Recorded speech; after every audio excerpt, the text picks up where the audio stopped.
저는 오늘 이 예수님의 마지막 명령과 약속이라는 제목으로 말씀을 전하기를 원합니다.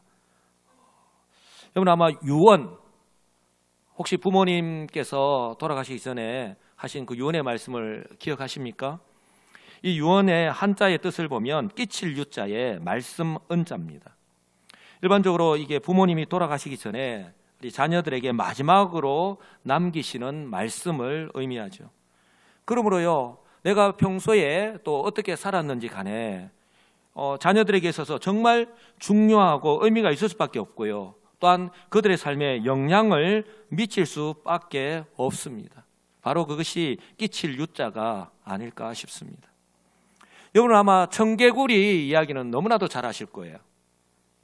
새끼 청개구리가 살아있을 때 어머니 말을 그렇게 듣지 않았습니다.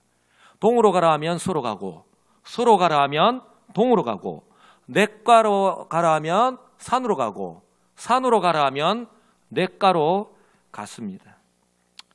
어머니가 시키는 것은 반대로만 했습니다. 그러다가 이제 어머니가 죽게 되었는데, 어머니가 죽으면서 유언을 남겼습니다. 무덤을 냇가에 쓰라고 했습니다. 도저히 이게 상식적으로 맞지 않는 유언을 남기셨는데, 바로 청개구리가 또 반대로 할 것이라고 생각하고 이렇게 반대로 유언을 한 것입니다. 그런데 청개구리는 어머니 유언만큼은 꼭 지켜야겠다면서 무덤을 어디에 썼다고요? 냇가에 썼습니다. 그래서 청개구리는 비만 오면 어머니 무덤이 이미 떠내려갔겠죠. 떠내려갈까 봐 그렇게 우는 것입니다. 깨골 깨골 깨골. 그런데요, 오늘 제가 설교의 제목을 예수님의 마지막 명령과 약속이라고 말씀을 드렸습니다. 그런데 예수님의 경우는 완전히 다릅니다. 그 무엇보다도 돌아가실 때 하신 말씀이 아닙니다. 예수님은 분명히 십자가에서 죽으셨습니다. 그러나 사흘 만에 부활하셨습니다. 그리고 오늘 본문에서도 분명히 말씀하고 있듯이 성천하시기 전에 이 제자들에게 마지막으로 이 하신 말씀이 바로 오늘 본문의 말씀입니다. 그러므로요, 오늘 이 말씀은 그 당시에 제자들은 물론이고 지금 현재의 교회와 성도들의 마치 삶의 지침과도 같은 중요한 말씀이 아닐 수가 없습니다. 제가 조금 전에 예수님만이, 그리고 예수님이시기 때문에 사용이 가능한 용어, 이것을 우리가 다른 식으로 표현하면 기독교의 핵심 교리라고 말할 수 있는데요. 한번 따라서 할까요? 예수님만이, 그리고 예수님이시기 때문에, 예수님만이 사용하실 수 있고 예수님이시기 때문에 사용 가능한 용어가 있는데요. 제가 그 의미를 일목요연하게 다시 한번 더 설명을 드릴 텐데요. 그 의미를 생각할 때에 저와 여러분이 이 세상이 알 수도 없고 또한 줄 수도 없는 그 하늘의 복, 영원한 복을 받았다라고 하는 사실을 다시 한번 재확신하시고 또 마음에 새기시고 감사하시는 저와 여러분들 되시기를 간절히 소망합니다. 먼저 대속의 십자가입니다. 한번 따라서 할까요? 대속의 십자가. 저와 여러분이 이 구원을 받을 수 있는 이유가 여기에 있습니다. 바로 대속의 십자가를 제가 덧붙였습니다. 이 세상에 그 어떤 사람도 자신이 죽으면서 내가 대속한다라고 이야기하는 사람 아무도 없습니다. 세상이 그 어떤 종교도 대속의 종교라고 말하지 않습니다. 소위 성인이라고 불리는 사람들, 그들 역시 제 가운데 태어났고 제 가운데 살다가 그 죄 때문에 다 죽었습니다. 타종교의 창시자들, 불교의 부처, 그리고 이슬람교의 무함마드 역시 그 자신들의 죄 때문에 이미 다 죽었습니다. 지금 살아있다고 말하는 사람 아무도 없습니다. 그러나 예수 그리스도는요, 우리가 매주일 예배 시간에 신앙 고백을 하듯이 성령으로 잉태하셨습니다. 그리고 동정녀 마리아의 몸을 통해서 태어나셨습니다. 그것이 성육신입니다. 그리고 우리와 동일하게 육체를 가졌지만 죄가 없으십니다. 할렐루야. 그리고 자신의 죄 때문에 십자가에서 죽으신 것이 아니라 이 세상의 모든 죄를 다 지시고 십자가에서 죽으신 거예요. 바로 이것이 대속이 가능한 이유입니다. 그래서 공의의 하나님께서 바로 그 십자가를 보시고 우리의 죄를 용서하신 것입니다. 할렐루야. 로마서 3장에 보면 분명하게 말씀을 합니다. 이 굉장히 중요한 말씀인데요. 이 예수를 하나님이 그의 피로서 믿음으로 말미암는 화목제물로 세우셨으니 이는 하나님께서 길이 참으시는 중에 전에 지은 죄를 관과하심으로 자기의 의로우심을 나타내려 하심이니 곧 이때에 자기의 의로우심을 나타내사 자기도 의로우시며 또한 예수 믿는 자를 의롭다 하려 하심이라. 말이 좀 어렵습니다. 쉽게 표현하면 우리 하나님은 공의 하나님이세요. 그러니 그 죄를 심판하실 수밖에 없는 거예요. 그러나 우리 하나님은 하나님 세상을 이처럼 사랑하사 독생자를 주셨는데 왜 주셨느냐? 바로 그 죄 문제를 해결하시고 우리를 구원받게 하시기 위해서. 그래서 오늘 이 본문을요, 현대인의 성경이 좀 쉽게 우리가 이해하기 쉽게 번역해 놨는데요. 하나님께서는 그리스도 예수의 피를 죄에서 구원하는 제물로 삼으시고 누구든지 그분을 믿으면 하나님과 화목하게 하셨습니다. 그것은 하나님께서 지금까지 참으심으로 그냥 지나쳐 왔던 과거의 모든 죄를 오늘날 그리스도로 말미암아 해결하심으로 자기의 의로우심을 나타내셔서 자기도 의로우시며 예수님을 믿는 사람도 의롭다고 인정하기 위해서입니다. 할렐루야. 바로 예수를 믿는 바로 저와 여러분에게 어떤 은혜가 임하였는지, 바로 저와 여러분이 어떤 사람으로 변했는지, 바로 저와 여러분들이 지금 어떤 존재로 살아가고 있는지를 성경은 우리에게 분명하게 말씀합니다. 바로 대속의 십자가 때문입니다. 그리고 예수님 때문에 가능한 이 기독교 핵심 교리 두 번째는요, 한번 따라서 할까요? 부활입니다. 예, 십자가의 죽으심이 있기 때문에 바로 부활이 가능한 거예요. 여러분, 죽은 사람이 부활하는 것은 불가능합니다. 그러나 우리 예수님께서는 나는 부활이요 생명이라고 말씀하신 그대로 부활하셨습니다. 여러분, 우리가 첫 열매를 보면 그 다음 열매는 자동적으로 알 수 있잖아요. 바로 우리 주님께서 부활하심으로 믿는 자의 부활의 첫 열매가 되셨습니다. 그리고 그 하나님은 부활하셔서 지금은 어디 계시죠? 바로 하나님 보좌 우편에서 우리를 위해서 믿는 성도들 위해서 중보하고 계십니다. 그리고 우리 주님께서 재림하실 때에 우리가 이 부활의 교리, 부활에 대해서 한 가지 분명히 알아야 되는데, 우리 주님께서 재림하실 때에 불신자도 부활하기 때문에 성경은 그렇게 말씀합니다. 그래서 우리 성도는 생명의 부활을 하는 거예요. 무슨 말이냐면 불신자도 부활을 합니다. 그런데 불신자는 멸망의 부활을, 영벌에 처해지는 그럼 멸망의 부활을 하는 것이고, 이에 반해서 우리 성도는 생명의 부활을 합니다. 왜냐하면 성도는 그리스도 안에서 죄로 인한 심판, 즉 사망과 영벌의 문제가 해결되었기 때문에 이미 새 생명 그리고 영생이 주어졌기 때문입니다.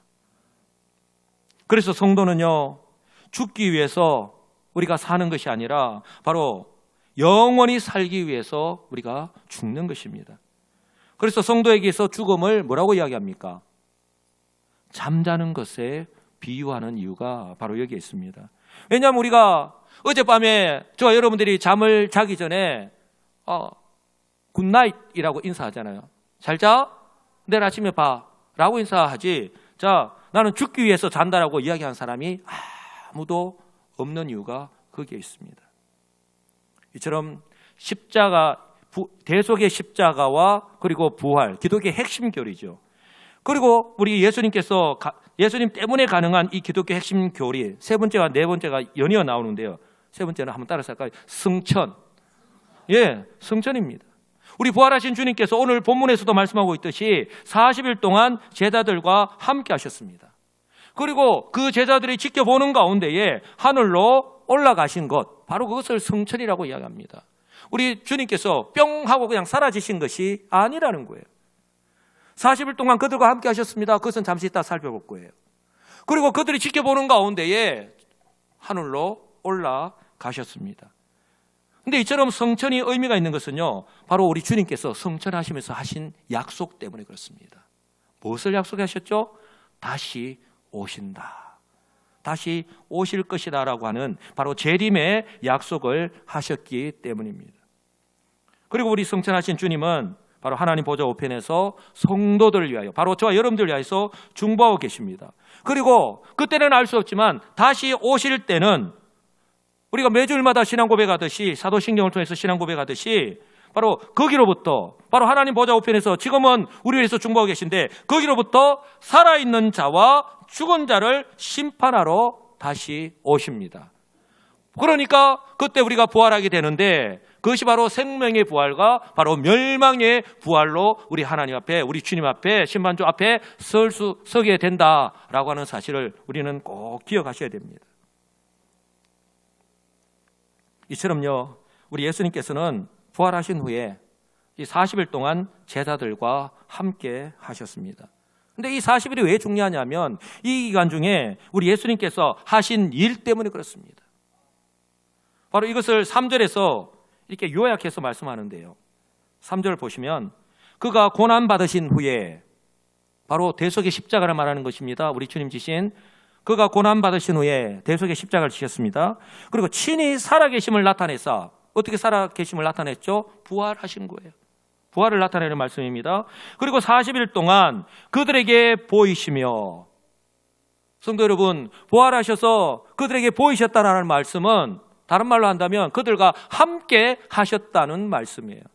저는 이 말씀을 묵상하면서 예수님께서 40일 동안 제자들과 함께 하시면서 말씀을 나누고 교제를 나누고 마치 앞으로 천국에서의 영원한 삶을 오늘 주님께서 그 제자들과 함께 있는 40일 동안 보여주신 것이 아닐까. 막연한 하나님의 나라, 천국이 아니라 실제적으로 임할 그 하나님의 나라를 예수님께서 보여주신 것이 아닐까. 제자들이 그것을요, 예수님과 함께하는 그 시간 동안 누렸던 거예요. 그렇게 제자들에게 보이셨고, 그리고 하나님 나라의 일을 말씀하신 거예요. 조금 전에 말씀을 드린 것처럼 막연한 하나님의 나라가 아니라는 거예요. 이 말씀이 중요하고요. 그리고 또한 예수님께서 왜 제자들에게 40일 동안 함께 있으면서 왜 이 말씀을 하셨을까? 왜 이렇게 하셨을까? 이렇게 하신 이유는 바로 12제자를 비롯해서 수많은 성도들이 바로 예수님이 그들이 이제까지 기다리던 구약의 선지자들이 예언하신 바로 그 메시아, 즉 그리스도이심을 확실하게 믿게 하시기 위해서인 거예요. 할렐루야. 그래서 그들이요, 이제 예수를 믿고 살아갈 때에 고난이 없겠습니까? 그들의 힘으로 정말 감당하기 힘든 그런 어려움들 얼마든지 만날 수 있잖아요. 저와 여러분들 역시 예수를 믿고 이 땅 가운데 살아갈 때에 정말 우리의 힘으로 감당하지 못하는, 우리가 정말 원하지 않는 사건, 사고, 질병, 얼마나 큰 어려움들을 많이 만납니까? 그러한 일을 만날 때에, 그런 고난을 만난다 하더라도 우리에게는 그 주 예수 그리스도를 믿는 믿음 때문에 무엇이 졌다고요? 부활과 그리고 천국, 그 중에서 영원히 사는 영생에 대한 소망을 가지고 살아갈 수 있도록, 인내하며 살아갈 수 있도록 하기 위해서라는 거예요. 그러니까 이 땅에 있는 지금 현실에 눈에 보이는 그 현실만을 바라보면서 마치 세상 사람들과 동일하게 그냥 일희일비하면서 살아가지 말라는 것입니다. 성도 여러분, 예수님께서는 이처럼 부활하신 후에 40일간의 짧지만 정말 의미 있는 시간을 보내시고 바로 오늘 본문에서 말씀하고 있듯이 그들이 지켜보는 가운데 성천하셨습니다. 저는 오늘 예수님께서 성천하시면서 제자들에게 마지막으로 이렇게 명령하시고, 첫째는 명령하셨습니다. 우리 주님께서 명령하신 것은 반드시 지켜야 됩니다. 그리고 명령하시면서 동시에 약속하신 그 말씀을 한번 살펴보고자 합니다. 마치 동전의 양면과 같이 우리 주님께서 명령하시고 그리고 약속하신 것, 그것을 한번 살펴보려고 하는데요. 오늘 이 말씀이 중요할 수밖에 없는 이유는요, 바로 이 말씀은 우리 주님께서 다시 오실 때까지 지켜야 하는 사명이기 때문입니다. 할렐루야. 또한요, 이 말씀은 비단 2000년 전 제자들에게만 주어지는, 해당되는 그런 내용이 아니라 2000년이 지난 지금, 이제 주님께서 다시 오실 때가 점점 가까이 다가오고 있는 지금, 바로 우리 교회와 성도들 향해서도 동일하게 하시는 말씀이기 때문입니다. 첫째는 우리 하나님께서 어떤 명령을 하셨습니까? 예루살렘을 떠나지 말고 약속하신 성령을 기다리라라고 명령을 하셨습니다. 한번 따라서 할까요? 예루살렘을 떠나지 말고 약속하신 성령을 기다리라. 예. 오늘 이 예루살렘을 떠나지 말라라고 하는 의미는 그들이 예루살렘을 빨리 떠나고 싶어 하는 것을 우리 주님께서 다 알고 계셨기 때문에 그런 거예요. 왜 그렇지 않겠습니까? 잠시 뒤에 말씀을 드리고요. 그리고 그 뒤에 주어지는 그 약속 때문에 이 성령을 기다려야 한다는 거예요. 오늘 이 장면을 동일하게 기록하고 있는 누가복음을 보면요. 내가 내 아버지께서 약속하신 것을 보내리니 너희는 위로부터 능력을 입혀질 때까지, 그러니까 보낼 테니까 그것이 너희에게 임할 때까지 뭐라고 이야기합니까? 이 성에 머물라는 거예요. 떠나지 말라는 거예요. 네 생각대로, 네 계획대로, 네 방법대로 떠나지 말라는 거예요. 주님께서 이렇게 명령하실 때는 다 이유가 있습니다. 1차적으로는요. 그들이 예루살렘을 빨리 떠나고 싶어요. 왜요? 우리 예수님을 십자가에 못 박았습니다. 그리고 그 여파가 그들에게도 지금 서서히 옥죄어오고 다가오고 있잖아요. 제자들의 안위 또한 위협받고 있기 때문에 그 예루살렘 성을요 한시라도 빨리 떠나고 싶은 거예요. 그래서 그들의 본거지라고 할 수 있는 그 삶의 터전이라고 할 수 있는 갈릴리로 빨리 돌아가고 싶은 거예요. 예루살렘에서 이 갈릴리까지는 한 150km에서 200km 가까이 됩니다. 그러니까 그들의 삶의 터전이라고 하고 싶은 것에서 그것을 떠나서 가고 싶은 거예요. 저와 여러분들 역시 우리가 예수를 믿고 하나님 은혜 안에서 살아간다고 하지만 정말 우리가 원치 않는 어떤 문제를 만나고요. 어떤 사고를 만나고 사건을 만나면 우리 빨리 그것에서 벗어나고 싶어 하고 싶잖아요. 그렇죠? 그렇지 않은 사람은 아무도 없습니다. 그런데요. 우리가 기억해야 될 것은 잠시 동안은 그것을 피할 수 있고 또 잊고 지낼 수 있을런지는 모릅니다. 현실의 고난을 우리가 그대로 받아들일, 인정해야 될 필요성이 있다라고 하는 거예요.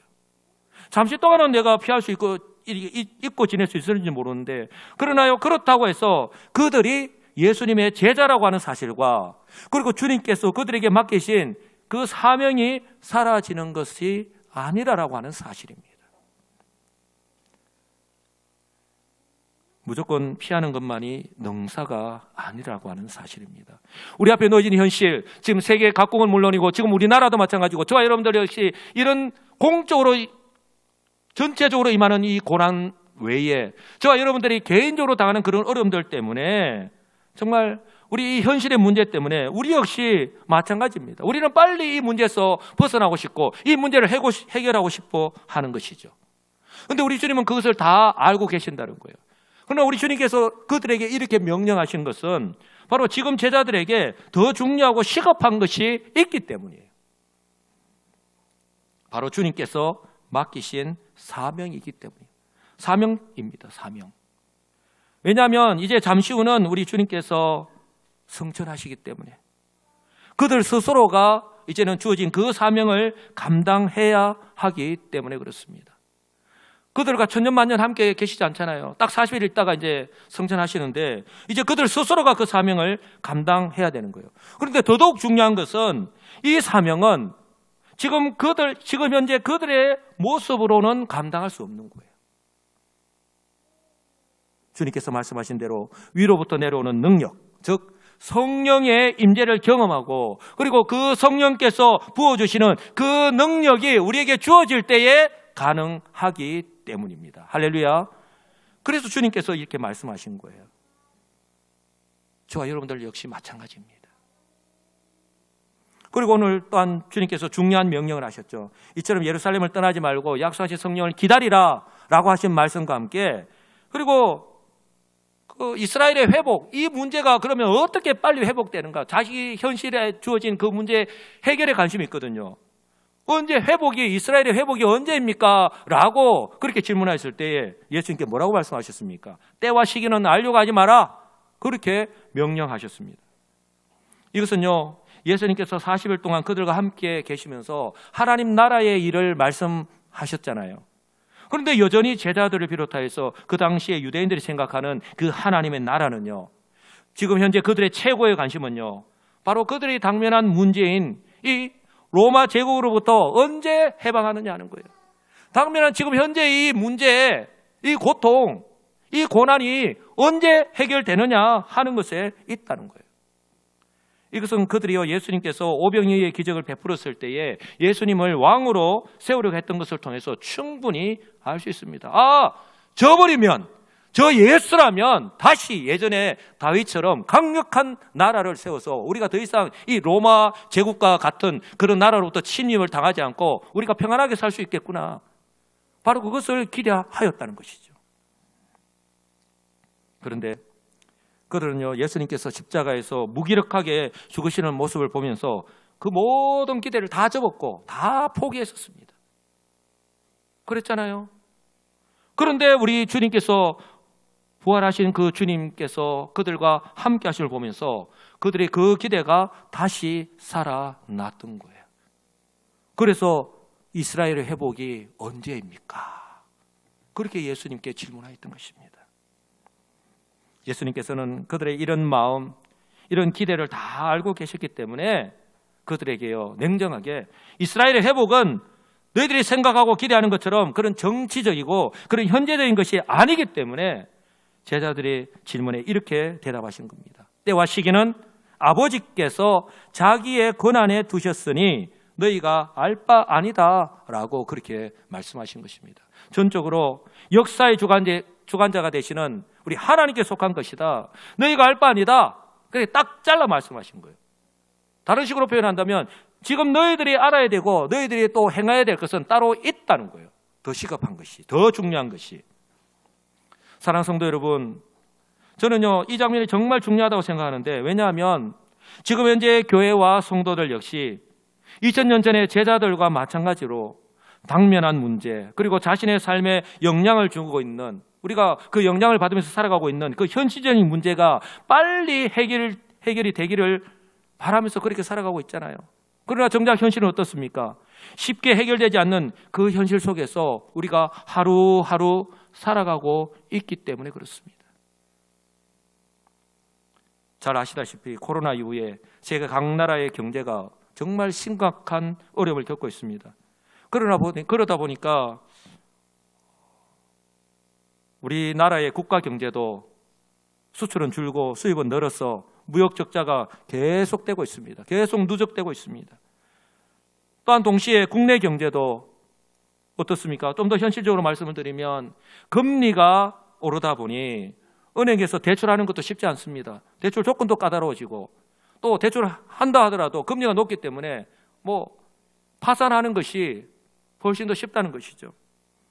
그렇다 보니까 자영업자와 소상공인들이 겪고 있는 여러 어려움은 우리 교회에도 이런 분들이 계시지만 정말 당사자가 아니면요, 아무도 모를 정도로 정말 심각합니다. 지금 여수 시내에 나가보시면 코로나 당시에 비해서 문을 닫은 가게의 숫자가 더 많아졌다라고 하는 사실을 아마 보아서 알 수 있을 것입니다. 좀 더 우리와 실제적으로 관계된 것을 말씀을 드리면 물가가 올라서 여러분들 시장 보러 가시면 시장 보기가 정말 겁날 정도 아닙니까?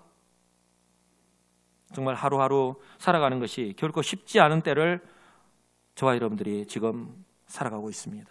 그렇다 보니 우리 교회와 성도들 역시 이처럼 당면한 문제를 해결하는 것이 우선이 될 수밖에 없고 우선으로 삼을 수밖에 없고, 그래서 우리의 시간도 우리의 몸도 우리의 마음도 온갖 힘을 다 쏟으면서 거기에 쏟으면서 살아갈 수밖에 없다는 것입니다. 문제는 이렇게 하루 이틀 시간이 지나가다 보니 한 달 두 달 시간이 지나가다 보니 정작 어떻습니까? 우리의 마음과는 상관이 없이 정작 성도의 본분과 사명은 우리의 몸과 마음에서 점점 더 멀어질 수밖에 없는 것입니다. 이렇게 시간이 지나갈수록 이렇게 생활하는데요, 어느 순간에 정말 내가 왜 이러지? 내가 이렇게 하면 안 되는데 라고 하면서도 자신이 원하지 않는 삶을 살아가고 있는 자신을 발견하게 될 것입니다. 사랑하는 성도 여러분, 정말 우리가요, 주일날에 성경책을 가지고 주일 예배만 드리는 것으로만 내가 성도라고 생각하고 일주일간의 삶은 정말 성도의 그 삶의 본분과 그 역할과는 전혀 상관없는 삶을 살아간다면 과연 그 삶을 지켜보시는 우리 하나님의 마음은 어떠하실까? 한번 좀 생각해 볼 수 있기를 원합니다. 그 삶이 과연 세상에 속한 사람들과 살아가는 것과 무엇이 다르다라고 이야기할 수 없다면 그것이 과연 우리 하나님께서 기대하시는 원하시는 성도의 삶일까? 그래서 오늘 이 말씀이 오늘 저와 여러분들에게도 너무나도 중요한 말씀인 거예요.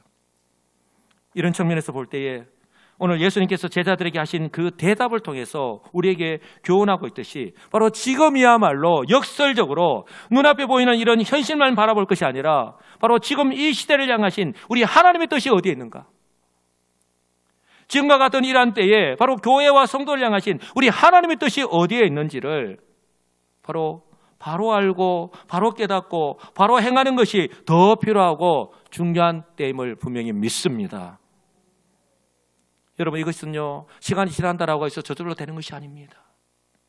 하나님을 가까이 함이 내게 복이라고 말씀드렸죠. 하나님께서 우리에게 은혜의 방편을 주신 말씀과 기도를 통해서 하나님은 말씀을 통해서 성령으로 역사하십니다. 깨닫게 해주십니다. 보여주십니다.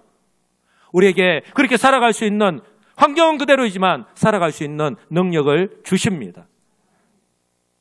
이것이요 자연스럽게 바로 우리 예수님께서 하신 약속과도 그렇게 명령하셨는데 약속과도 연결이 되어 있는데 바로 지금과 같은 때에 바로 역설적으로 우리 교회와 성도들이 이런 긴급성을 깨닫고 바로 이때를 절대로 놓쳐서는 안 되겠다 하는 좀 더 적극적으로 우리가 감당해야 하지 않을까 싶습니다. 그 이유는 우리 주님께서 이렇게 명령하셨고 약속하신 것 다 이루어졌습니다. 그리고 그것을요 우리 교회와 성도들이 다 알고 있을 뿐만 아니라 지금 현재 그 은혜를 누리고 있기 때문입니다. 그렇다면 그 하나님께서 이루신 그 약속하신 것이 무엇이죠? 첫째는요 성령으로 세례를 받을 것이다 라고 말씀하셨습니다. 그리고 둘째는 성령이 임하시면 너희가 주님의 증인이 될 것이다 라고 하는 약속인 거예요. 예수님께서 이 말씀을 하셨을 때에 제자들은요 무슨 뜻인지 전혀 깨닫지 못했습니다. 그러나 불과 얼마 뒤에 오순절에 유월절에 어린 양이 되셔서 돌아가셨습니다. 그리고 그날부터 50일 뒤가 오순절입니다. 그렇죠? 십자가에 달려 돌아가신 지 사흘 만에 부활하셨습니다. 그리고 오순절까지 50일이라고 봤을 때 불과 주님께서 말씀하신 대로 며칠 뒤에 불과 일주일에서 10일입니다. 길어봤자. 바로 오순절에 성령께서 바로 위로부터 임했을 때에 그들에게 임했을 때에 그들은요 예수님께서 하신 말씀을 확실하게 알았던 거예요. 왜냐하면 성령이요 그들 한 사람 한 사람에게 어떻게 해요? 한 사람 한 사람에게 그냥 왔다 하더라가 아니라 바로 그들 한 사람 한 사람에게 임했고요. 그렇게 임했을 때에 그들은 바로 예수님께서 말씀하신 대로 위로부터 내려오는 그런 능력을 공급받았기 때문입니다. 할렐루야. 그것을 어떻게 할 수 있냐고요? 그들의 그 모습에서 그들을 또한 알 수 있도록 변화되었다는 거예요. 한마디로 정리하면 오순절에 성령이 그들에게 임했을 때에 그들 한 사람 한 사람이 성령으로 세례를 받고 성령이 그들 한 사람 한씩 임했잖아요. 그것이 성령으로 세례를 받는 거예요. 그리고 동시에 성령으로 충만하였던 거예요. 바로 성경이 우리에게 그대로 말씀하고 있는데 바로 사도행전 2장 1절에서 4절 말씀입니다. 바로 그때의 모습을 우리 한번 다 같이 읽어보도록 하겠습니다. 오순절 날이 이미 이름에 그들이 다 같이 한 곳에 모였더니 호련히 하늘로부터 급하고 강한 바람 같은 소리가 있어 그들이 앉은 온 집에 가득하며 마치 불의 혀가처럼 갈라지는 것들이 그들에게 보여 각 사람 위에 하나씩 임하여 있더니 그들이 다 성령의 충만함을 받고 성령이 말하게 하심을 따라 다른 언어들로 말하기를 시작하니라. 아멘. 할렐루야. 사랑하는 성도 여러분, 위로부터 능력이 임할 때까지 즉 성령이 그들에게 임했습니다. 그런데 성령이 임하고 난 뒤에 그들의 모습이 확 바뀌었어요. 어떻게 알 수 있냐고요? 이전에 그들의 모습은 어떻습니까? 예수님께서 붙잡히시고 그리고 십자가에서 죽으실 때에 자신의 안위를 걱정하여서 유대인들의 눈에 안 띄려고 그들이 꼭꼭 숨어 있었잖아요. 문도 꼭꼭 끌어 잠그고 있었잖아요. 예수님 부활하셔서 그들에게 찾아오실 때까지. 그러나 어떻습니까? 위로부터 임한 능력이 그들에게 임하시고 난 뒤에 성령께서 그들에게 임하시고 난 뒤에 이제 그들은요 한번 따라서 할까요? 담대해졌습니다. 똑같은 사람이에요. 환경도 그대로입니다. 근데 성령이 임하고 나니까 그들은요 담대해져서 이제 어떤 사람으로 바뀐 줄 알아요?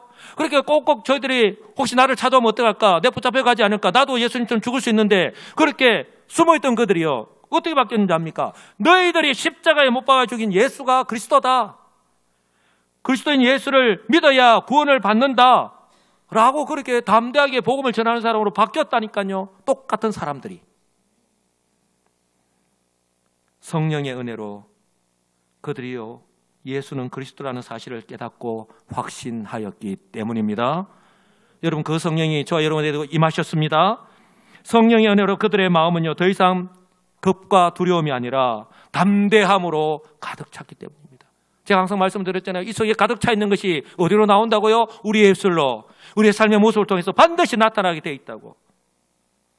이것은요 이처럼 성령의 인재를 경험한 사도 베드로가 예수님을 모른다고 저주까지 하고 했던 베드로가 그 오순절에 그 성령이 임했을 때에 그 유대인들을 향해서 담대하게 복음을 증거하는 그 모습을 통해서 우리가 충분히 알 수 있습니다. 2장 14절에 보시면 베드로가 11사도와 함께 서서 소리를 높여 이르되 유대인들과 예루살렘에 사는 모든 사람들아 이 일을 너희에게 알게 할 것이니 내 말에 귀를 기울이라. 정반대의 사람으로 바뀌었어요. 예수님 모릅니다. 나는 제 양반 절대로 모릅니다. 제 양반 내가 안다면 내가 내 손에 장을 지진다라고 그렇게 이야기했던 사람이 이렇게 바뀌었다니까요. 2장 21절에는 어떻게 해요? 누구든지 주의 이름을 부르는 자는 구원을 받을 것이다. 2장 36절에는 이스라엘 온 집은 확실히 알지니 너희가 십자가에 못 박은 이 예수를 하나님이 주와 그리스도가 되게 하셨다. 이렇게 사람이 바뀌었습니다. 이제 그들은요 순교 당하는 것조차 조금도 두려워하지 않았습니다. 이건 예수님의 12제자들이요 사도 요한만 빼고 다 십자가 다 순교 당했잖아요.